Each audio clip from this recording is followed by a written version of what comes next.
Evangelho de João, capítulo 9, versículo 1 está escrito: Enquanto Jesus caminhava, viu um homem cego de nascença. E os seus discípulos perguntaram: Mestre, quem pecou para que este homem nascesse cego? Ele ou os pais dele?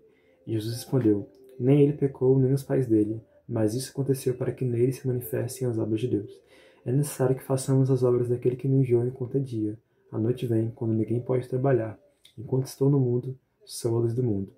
Esse texto é uma continuação daquilo que foi falado no vídeo anterior, de que Jesus diz a si mesmo ser a luz do mundo, que ele vem para confrontar as trevas, esse sistema caído, que muitas vezes está dentro da própria religião. E nós vemos isso. Quando os discípulos perguntam a Jesus sobre quem havia pecado, o homem ou os pais, para que ele fosse cego, nós já vemos a mentalidade caída, a de que se nós estamos vivendo algo ruim, foi porque nós pecamos, porque nós fizemos algo ruim. Mas veja um caso de Jó, por exemplo.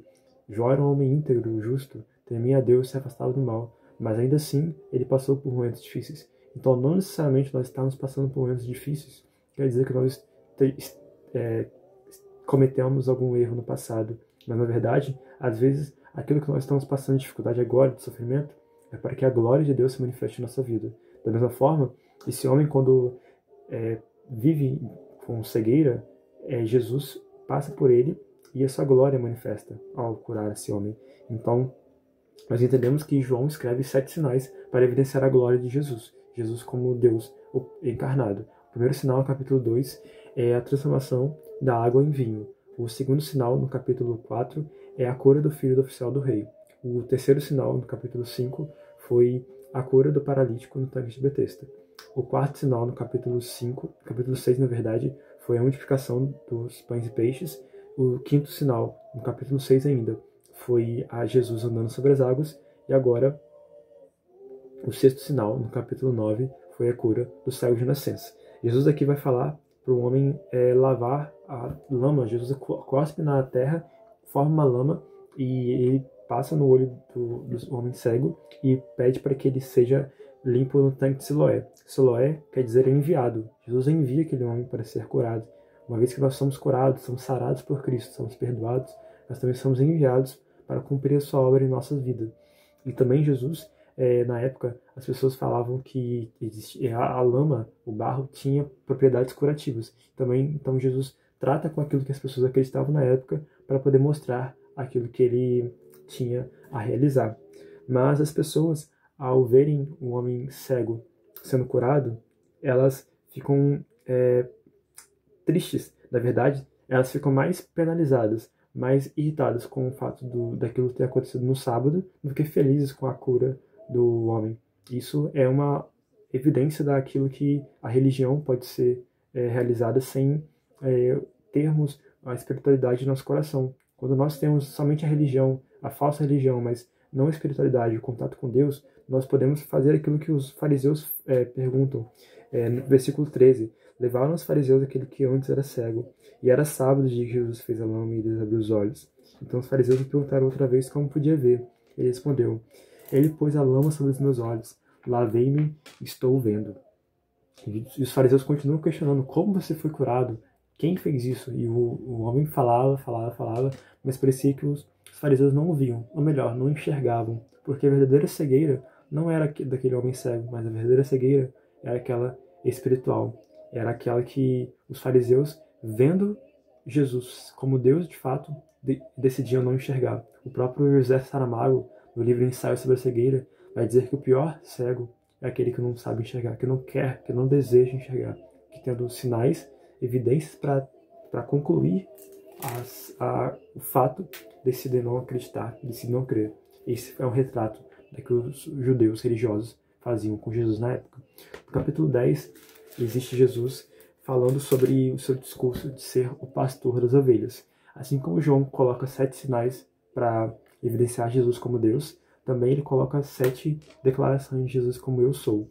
O primeiro sinal, a primeira declaração é João capítulo 6, versículo 35, Jesus vai falar que ele é o pão da vida. O segundo sinal é aquele que Jesus fala em João 8,12, que ele é a luz do mundo. E agora no capítulo 10, ele vai falar que é o pastor das ovelhas, versículo 1. Em verdade lhes digo, quem não entra no curral das ovelhas pela porta, mas sobe por outro lugar, este é ladrão e salteador. Aquele, porém, que entra pela porta, esse é o pastor das ovelhas. Para esse o porteiro abre, as ovelhas ouvem a sua voz, ele chama suas próprias ovelhas pelo nome e as conduz para fora. Depois de levar para fora todas as que lhe pertencem, vai na frente delas, e elas o seguem, porque reconhecem a voz dele. Mas de modo nenhum seguirão o estranho, pelo contrário, fugirão dele, porque não conhecem a voz dos estranhos. Assim como Jesus é um bom pastor, aquele que cuida das suas ovelhas, ele vai falar um pouco mais à frente disso, que dá a sua vida pelas ovelhas, aquelas que ouvem sua voz, nós que entendemos de Jesus, que cremos e confiamos nele, nós não vamos dar ouvidos a outras pessoas que se dizem falsos cristos. Na verdade, nós ouvimos apenas a Cristo, nós conhecemos apenas sua voz, e a ele nós seguimos. O versículo 7 vai falar, então Jesus disse mais uma vez, em verdade lhes digo, que eu sou a porta das ovelhas. Todos que vieram antes de mim são ladrões e salteadores, mas as ovelhas não lhe deram ouvidos. Eu sou a porta. Se alguém entrar por mim, será salvo, entrará, sairá e achará pastagem. O ladrão vem somente para roubar, matar e destruir. Eu vim para que tenham vida, e vida em abundância. Aqui Jesus vai ilustrar com a metáfora de que ele é uma porta. É claro que literalmente Jesus não é uma porta, mas ele traz essa figura para dizer, assim como as ovelhas que estavam no aprisco entravam pela porta e achavam pastagem, Jesus também é o início. É através dele que nós temos acesso aos pastos verdejantes, à vida eterna com Deus. Através da obra redentora de Jesus que nós temos início, a santificação, a justificação, e é por meio dele que nós temos essa vida.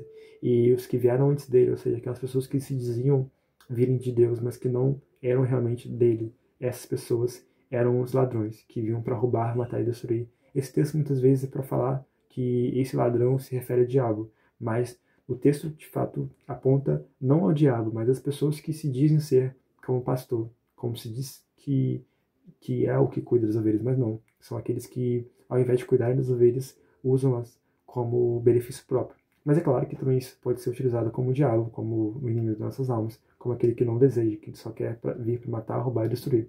Mas aqui Jesus deixa claro que ele se refere às pessoas que são falsas, os ladrões e salteadores. No versículo 11 desse capítulo, Jesus vai falar que ele é o bom pastor. Um pastor dá a vida pelas ovelhas. O mercenário que não é pastor, a quem não pertence as ovelhas, vê o lobo chegando, abandona as ovelhas e foge. Então o lobo as arrebata e dispersa. O mercenário foge porque o mercenário não se importa com as ovelhas. Eu sou o bom pastor, conheço as minhas ovelhas e elas me conhecem. Assim como o Pai me conhece e eu conheço o Pai e dou a minha vida pelas ovelhas. Ainda tem outras ovelhas não deste aprisco. Preciso trazer também estas. Elas ouvirão a minha voz, e então haverá um só rebanho e um só pastor. Essas ovelhas que não fazem parte daquele aprisco somos nós, os gentios, que não somos judeus. Jesus fala que ele é o bom pastor, porque dá a vida pelas ovelhas. Ele se entrega por amor de nós, ele se entregou, deu sua vida. Quando o pastor verdadeiro, não o mercenário que foge, é o primeiro sinal de ameaça, mas o pastor, como Davi, que matou uma ursa e um leão, um bom pastor de fato se entrega para que as suas ovelhas tenham vida. E esse é o Jesus, esse é o exemplo de um líder que serve, um líder que dá a sua vida por aqueles que o amam. E por causa dessas palavras, versículo 19, houve nova divisão entre os judeus. Muitos deles diziam, ele tem demônio e enlouqueceu, porque vocês ouvem o que ele diz. Mais uma vez, os judeus religiosos tendo a oportunidade de aceitarem Jesus, mas decidem apontar o dedo e falar que ele tinha demônio, que ele não era quem ele estava dizendo. Isso é uma coisa que nós não podemos cometer. Nós temos a oportunidade de receber a Jesus e nós não podemos desperdiçá-la. Versículo 22 vai falar sobre a festa da dedicação. Celebrava-se em Jerusalém a festa da dedicação. Era inverno, Jesus passeava no templo, no pórtico de Salomão. Esta festa da dedicação não é mencionada no Antigo Testamento. Não é mencionada em Levítico, onde Moisés deixa as festas que Deus havia ordenado. Ela ocorre em sua origem no período dos Macabeus, da revolta dos Macabeus, quando Israel havia retornado do exílio e houve um período em que ela havia sido subjugada mais uma vez dentro do seu terreno, mas a história, a tradição vai dizer que enquanto eles estavam comemorando uma festa, a vela, a menorá, a chama, não apagou durante grande parte do tempo. E desde então eles passaram a comemorar a festa da dedicação, que também é a festa do Hanukkah. Então Jesus aqui vai comemorar. Eles, no versículo 24, então os judeus o rodearam e disseram, Até quando você nos deixará no suspense? Se você é o Cristo, diga francamente. Já falei, mas vocês não acreditam. As obras que eu faço em nome do meu Pai dão testemunho de mim, mas vocês não creem porque não são das minhas ovelhas. As minhas ovelhas ouvem minha voz, eu as conheço, e elas me seguem. Eu lhes dou a vida eterna, jamais perecerão, e ninguém as arrebatará da minha mão. Aquilo que meu Pai me deu é maior do que tudo, e da mão do meu Pai ninguém pode me arrebatar. Eu e o Pai somos um. Aqui os judeus, ao ouvirem Jesus se equiparando mais uma vez ao Pai, ameaçam apedrejá-lo. Mas ele, ainda colocando todas as evidências sinais de que ele era Deus, de que ele é o Messias, eles decidiram não acreditar. E por isso eles se colocaram tanto em um lugar tão difícil de arrependimento, porque eles não decidiram não voltar atrás. No capítulo 11 é falado o sétimo sinal, o sétimo milagre de Jesus, é a ressurreição de Lázaro. Um homem chamado Lázaro estava doente. Ele era de Betânia, da aldeia de Maria e de sua irmã Marta. Esta Maria, cujo irmão Lázaro estava doente, era a mesma que ungiu Jesus com perfume e lhe enxugou os pés com seus cabelos. Por isso, as irmãs de Lázaro mandaram dizer a Jesus: aquele que o Senhor ama está doente. Ao receber a notícia, Jesus disse: essa doença não é para a morte, mas para a glória de Deus, a fim de que o Filho de Deus seja glorificado por meio dela. Vocês se lembram que eu disse que não necessariamente passar por coisas ruins quer dizer que nós cometemos algo ruim? Aqui Jesus mais uma vez vai falar. Lázaro era amigo de Jesus, alguém que Jesus amava. Mesmo assim, Lázaro sofreu. Mesmo assim, Lázaro padeceu e sofreu a morte. Os amigos de Jesus, a Betânia é dita como a casa dos amigos de Deus. Betânia significa casa dos pobres, mas também é o lugar onde Jesus tinha seus amigos. Lázaro, Maria e Marta. Mesmo os amigos de Deus sofrem. Na verdade, os amigos de Deus podem ser os que mais sofrem, porque em um mundo que rejeitou a Deus, tendo Deus manifesto, rejeitou a Deus, porque também não iria rejeitar os amigos de Deus. Mas Jesus aqui é o único relato da ressurreição de Lázaro está no Evangelho de João. Diferente dos outros evangelhos sinóticos, esse relato não é dito. Mas aqui, mais uma vez, é importante nós falarmos sobre a peculiaridade do Evangelho de João.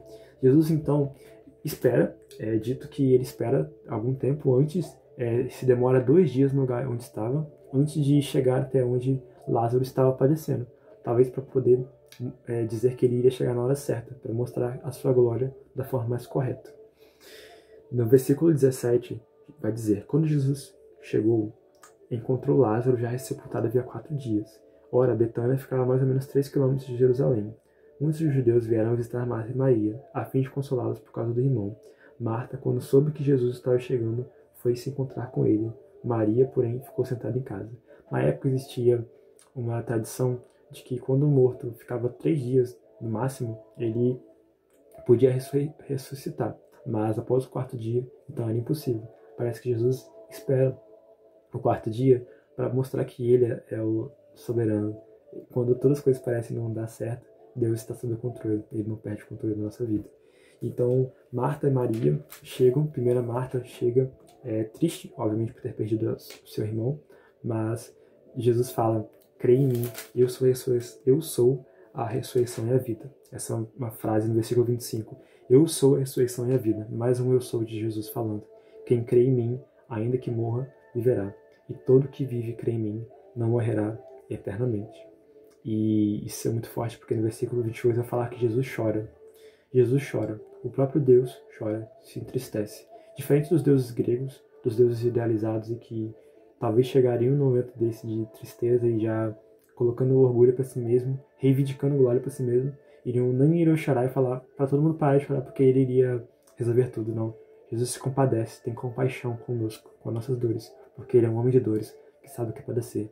Jesus chora, e quando Jesus chora, Maria também chega a ele, e ele vai dizer que Jesus se compadece. Versículo 38, Jesus, agitando-se novamente em espírito, foi até o túmulo. Deus se agita em seu espírito. Ele tem grandes aflições, porque o pecado é algo tão difícil, tão danoso para a própria santidade de Deus, aquilo que nos afasta do nosso relacionamento com Deus. Por isso que precisa ser tratado com o preço do sangue, o sangue de Cristo na cruz. Jesus, então, antes de realizar um milagre, ele faz algo peculiar. Concordam comigo, eu acredito. Jesus ressuscita Lázaro. Ressuscitar alguém é algo, talvez, aparentemente mais difícil do que tirar uma pedra muito grande, né? Talvez com o poder da sua mente ele pudesse tirar. Mas ainda assim, ele pede para que as pessoas tirem a pedra do lugar. Talvez para nos dizer que a nossa parte Deus não vai fazer. A nossa parte está conosco, nós devemos fazer. Mas a parte dele, ele é especialista. O milagre sobrenatural é com ele, o natural é conosco. Que é isso que ele nos ensina aqui. Jesus então vai falar: Lázaro, venha para fora assim que eles tiram a pedra. E Lázaro retorna, ressuscita dos mortos, para mostrar mais uma vez que Jesus tinha poder não sobre apenas da água sobre o vinho, não apenas sobre enfermidades, não apenas sobre pães, peixes, sobre multiplicação, não apenas sobre os elementos da natureza, sobre andar sobre as águas, mas também sobre a morte e a vida. Jesus tem poder de ressuscitar alguém. Logo, ele é o próprio Deus entre nós. Mas ainda assim, a religião, mais uma vez, não contente em apedrejar Jesus, a tentar apedrejá-lo, a acusá-lo de curar em sábado, a acusá-lo de muitas coisas, ao invés de se alegrarem com a ressurreição de um homem, decidem matar não apenas a Jesus que fez isso, mas o próprio homem, porque ele era um sinal vivo, uma evidência viva de que Jesus era Deus.